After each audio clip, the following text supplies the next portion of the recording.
এই দুনিয়ার পুরো জীবনটা এটা হচ্ছে লালসাময় একটা জীবন, লোভ, মরিচিকা, মায়াজাল। এই মায়াজালে আমরা আটকে আছি, ফলে মৃত্যুর কথা আমরা ভুলে গিয়েছি। পাগলের মতো ছুটছি, আরো টাকা লাগবে, আরো খ্যাতি লাগবে, আরো যশ লাগবে, আরো দাপট লাগবে। আমার এত টাকা দিয়ে কি হবে? এত সম্পদ দিয়ে কি হবে? এত ব্যস্ততা দিয়ে কি হবে তোমার? স্টপ, থামুন, অনেক হয়েছে। আম্মা থামুন, take a rest, take a breath and think about death. Think that you have to go back to your Lord. একটু বসেন না, একটু ভাবেন যে আমাকে চলে যেতে হবে, চলে যেতে হবে। এই কোলাহল, এই ব্যস্ততা, এগুলো থাকবে, থাকবো না আমি। সাইয়েদনা ওমর ফারুক বলেছেন, মুতু ক্বাবলা আন তামুতু, মরার আগে একবার মরো। হাসিবু ক্বাবলা আন তুহাসাবু আলাইকুম, তোমার হিসাব নেওয়ার আগে তুমি একবার নিজের হিসাবটা করো না। কাগজ বের করে একটু লিখো না, কি কি ভালো কাজ করছিলা, যেগুলো দিয়ে নাজাতের ওসিলা হতে পারে। 1 2 3, আর কি কি আকাম কুকাম করছো দেখো না, লিখে দেখো তোমার অবস্থাটা কি। মরার আগে একবার মরো। মরার আগে খাটের মধ্যে শুয়ে শটান করে চোখ বন্ধ করে একবার মরার ভান করে দেখেন কেমন লাগে। চোখটা বন্ধ করেন আর ভাবেন আপনি নাই, কি কি হতে পারে ভাবেন। আপনার ছেলে মেয়েরা কান্না জুড়ে দিবে, আপনার প্রাণের স্ত্রী বিলাপ শুরু করে দিবে, বন্ধু বান্ধবের চিৎকার আর মাতম, স্থানীয় এলাকার মসজিদে ঘোষণা, অমুক এলাকার নিবাসী, অমুক ভাই, অমুকের ছেলে অমুক দুনিয়ায় নাই। সব আত্মীয়রা চলে আসবে, ফেসবুকে স্ট্যাটাস দেয়া হবে, সবাই সবাইকে জানাবে বিকাল 4টায় অমুক হাই স্কুল ময়দানে আপনার জানাজা। ছুটে আসবে, সবাই ছুটে আসবে আপনাকে শেষ বিদায় দিতে, গুড বাই জানানোর জন্য, আল ওয়াদা, বিদায় জানাতে আসবে সবাই।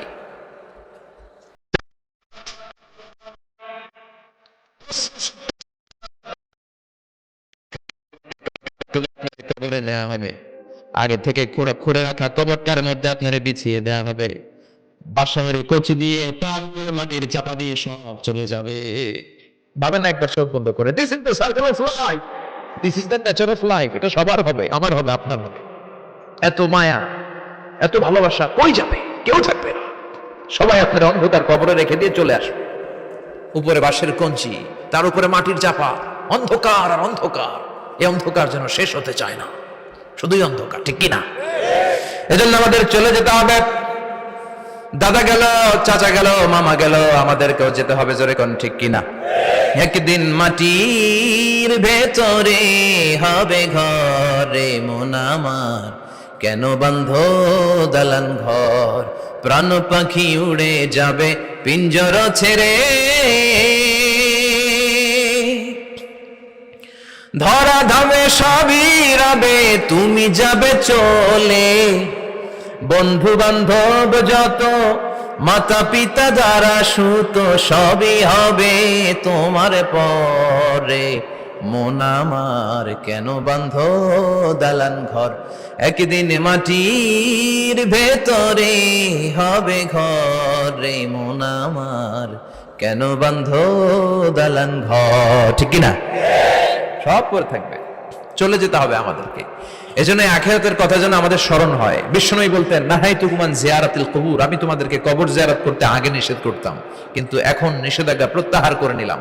এখন সব সময় তোমরা কবরের সামনে যাবা আর জিয়ারত করবা। কবরস্থানে জানতো বড়ুয়া কৃষ্ণপুরের এই গ্রামের কবরস্থান আছে কোন দিকে? পূর্ব দিকে আছে, গোখরার জলের ওদিকে। যান আপনারা, একটু যাবেন, একটু গেলে আখিরাতের কথাটা স্মরণ হবে। ওখানে ছোট শিশুরা শুয়ে আছে, কিশোর যুবকরা আছে, আপনার মতো তাগড়া যুবক মুরব্বীরা আছে। এরা এই এলাকায় থাকতো, এরা আকাশ থেকে নেমে আসে না, এই এলাকার সন্তান আজ নাই। একটা সার্টেন পিরিয়ড শেষে আপনিও থাকবেন না। This is the nature of life, this is the circle of life. ছোট্ট শিশু হয়ে এসেছিলেন, শৈশব, কৈশোর, যৌবন, প্রৌঢ়ত্ব। আগে ছিলেন সিঙ্গেল, বিয়ে করে হয়ে গেলেন ডবল। এরপরে আল্লাহ আপনাকে একটা মেয়ে দিল, এরপরে মেয়েকে বিয়ে দিয়ে শ্বশুর হলেন, এরপরে ওই মেয়ের ঘরে সন্তান হতে নানা হলেন। আর কতদিন? অনেক দিন হলো তো, অনেক লম্বা সময় পেয়েছেন আপনি। Think about death. এবার যাওয়ার কথা ভাবেন, আখিরাতের সামানের কথা ভাবেন, ফিরে যেতে হবে। কি শক্তিশালী যুবক, বার্ধক্য চলে আসলে লাঠি ছাড়া চলতে পারে না। কুচকুচে কালো দাড়ি সাদা হয়ে যায়, দাড়ির শুভ্রতা, বয়সের ভার, রং ধরা যৌবন জং ধরে শেষ, ঠিক কিনা? This is the circle of life. যুবক ভাইরা, এটাই জীবন, চলে যেতে হবে, কেউ থাকতে পারবে না, ঠিক কিনা? এটা রিমাইন্ডার আল্লাহ এই সূরার ভেতরে দিয়েছেন যে তোমাদেরকে ফিরে যেতে হবে। এই লোভ লালসা ছেড়ে দাও। রব্বুল আলামিন বলেন আল্হাকুমুত তাকাসুর হাত্তা যুরতুমুল মাকাবির। ও গোলাম, দুনিয়ার সম্পদ লোভ লালসা তোদেরকে পাগল বানিয়ে দিয়েছে। এই লোভ পাগলামি কোনোদিন তোদের থামবে না যতদিন না তোরা কবরে ঢুকবি। ঠিক কিনা? কার কথা? আল্লাহ বললেন দুনিয়ার সম্পদ আর লোভ আর মোহে তোমরা গাফেল হয়ে গিয়েছো, আখিরাতের কথা বেমালুম তোমরা ভুলে গিয়েছো। কিন্তু আখিরাতে তোমাদের যেতেই হবে, কবরের বাড়িতে তোমাদের ঢুকতেই হবে। ঠিক কিনা? যেতেই হবে। আমরা ভুলে যাই। আলহাকুমুত তাকাসুর, অতিরিক্ত পাওয়ার লোভ, বেশি বেশি খাওয়ার লোভ, বেশি বেশি জমানোর লোভ মানুষকে গাফেল বানিয়ে দিয়েছে। এটা মানুষের স্বভাব। আরো চাই, আরো চাই, এই স্বভাবটা আছে না নাই? দেখবেন ছোট বাচ্চারা মসজিদের দোয়া অনুষ্ঠান শেষে জিলাপি দেয় না? বড়ুয়া কৃষ্ণপুর কি দেয়? আগে বাতাসা দিত না, এখন কি দেয়? জিলাপি দেয়, মিষ্টি দেয়। তো মসজিদের 2-3 গেট থেকে যদি দেয়, ছোট বাচ্চারা দেখবেন এদিক দিয়ে কয়েকটা নিয়ে আবার ওই গেটে লাইন ধরে। ওর হাত হলো ছোট হাত, ওর হাত ভর্তি জিলাপি, আর নেওয়ার জায়গা নেই, এরপর আরেক জায়গায় লাইন ধরছে। আরো লাগবে, আরো লাগবে, এই আরো আরো আরো চাই, এই স্বভাবটাই মানুষকে কুড়ে কুড়ে শেষ করে দিয়েছে। এত লাগবে কেন তোমার? চাহিদার কোনো শেষ নাই। Unlimited demand of human being. যার আছে বেশি তার চাই বেশি। যার সাইকেল আছে তার হুন্ডা চাই, হুন্ডা আছে তো প্রাইভেট কার চাই, প্রাইভেট কার আছে তো প্লেন চাই, প্লেন আছে তো হেলিকপ্টার চাই, হেলিকপ্টার আছে তো ওইটা চাই, ওইটা আছে তো সেটা চাই। ঠিক কিনা? এলাকার মেম্বার যে হয়েছে চেয়ারম্যান হতে চায়, আছে না নাই? চেয়ারম্যান সাহেব এমপি হতে চায়, আছে না নাই? এমপি সাহেব মন্ত্রী হতে চায়, আছে না নাই? মন্ত্রী সাহেব প্রধানমন্ত্রী হতে চায়, আছে না নাই? কিন্তু এই দেশে সুযোগ নাই। কথা কন। এই দেশে প্রধানমন্ত্রী সিলেক্টেড। 2-3 জনের বাইরে কেউ প্রধানমন্ত্রী হতে পারবি না। ঠিক কিনা?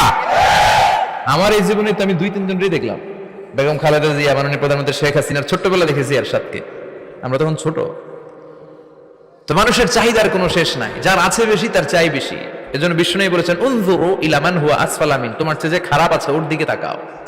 ওয়ালা তানজুর মান হুয়া আ'লা মিন, তোমার চেয়ে যে ভালো আছে ওর দিকে তাকাও না, তোমার চেয়ে যে খারাপ অবস্থানে আছে ওর দিকে তাকাও।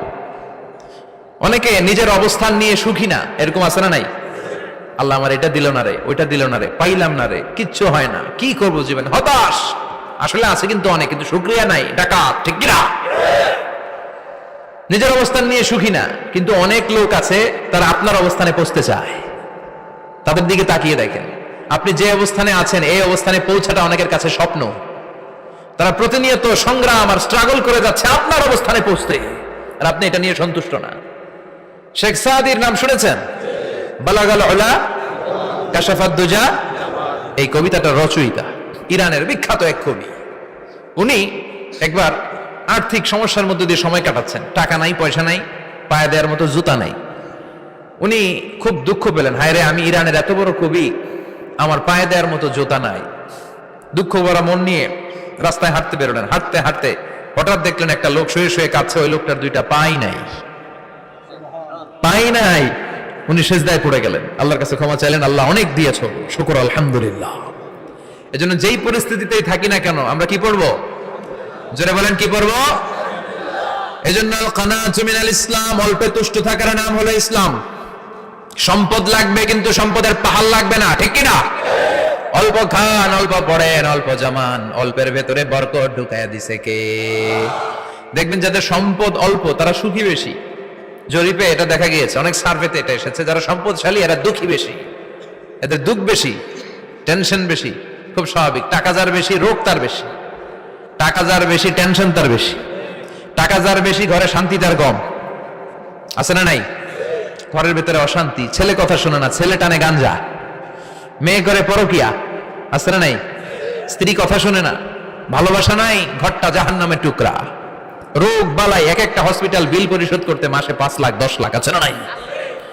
কিছু খেতে পারে না, ডাক্তার একেবারে ডায়েট মেনু বেঁধে দিয়েছে, ডায়েট, ভেরি ডায়েট মেনু, এটা এটা এটা এটা কিছুই খাবেন না, শুধু গরু খাবেন না, খাসি খাবেন না, চিংড়ি খাবেন না, খালি ঘাস খাবেন, ইচ্ছে মতো ঘাস খাবেন, মানে ঘাস জাতীয় যত আইটেম আছে সব খাবেন, শাক খাবেন, সবজি খাবেন, সালাদ খাবেন, গরু, চিংড়ি, মুরগি, গোশত, ইলিশ কিছু খেতে পারে না।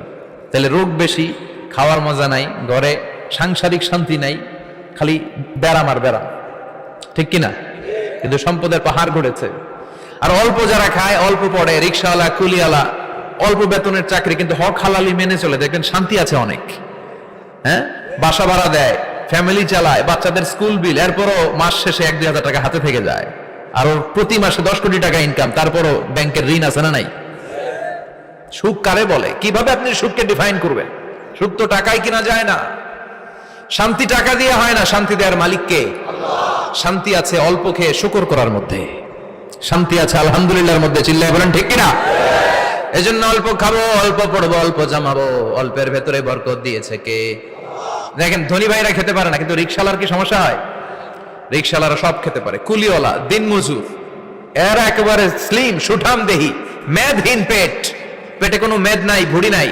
আর কোটিপতিদের মেদ আছে না নাই? এত বড় বড় পেট, ঠিক কিনা?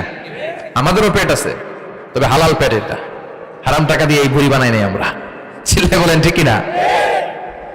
রিক্সাওয়ালা, কুলিওয়ালা নিজেও নামাজ পড়ে, বউ নামাজ পড়ে, বাচ্চাটাও নামাজ পড়ে, রিক্সা চালায় আর জিকির করে লা ইলাহা